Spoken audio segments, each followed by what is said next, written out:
Le plus grand trésor. Message du chapitre 64 du livre Chemin, Vérité et Vie, dicté par l'Esprit Emmanuel et psychographié par le médium Francisco Cândido Xavier. Car où est votre trésor, là aussi sera votre cœur. Jésus, Évangile de Luc, chapitre 12, verset 34.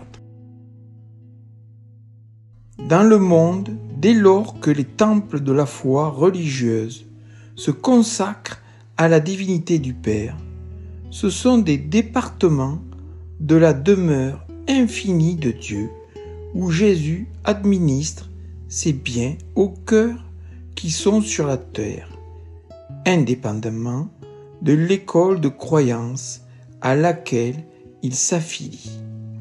À ces ramifications du sanctuaire éternel comparaissent les protégés du Christ, présentant leurs différents niveaux de compréhension.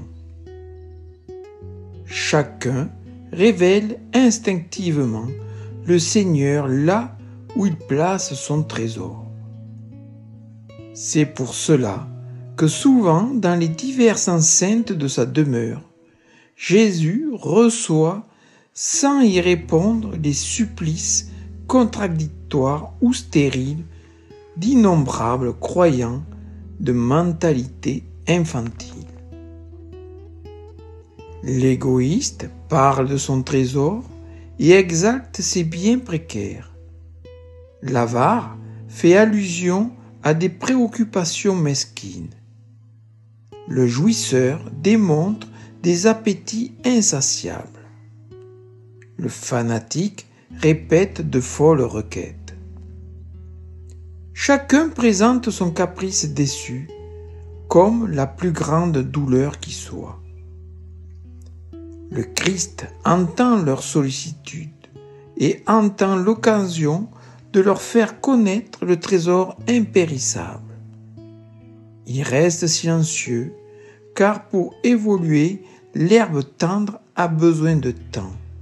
Et Jésus attend donc avec confiance, car il ne renonce pas à la collaboration des disciples résolus et sincères pour propager son divin apostolat.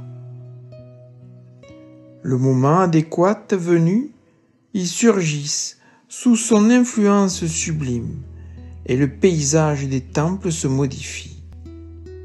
Ce ne sont pas seulement des croyants qui comparaissent pour la prière, ce sont aussi des travailleurs déterminés qui arrivent pour se mettre à l'œuvre.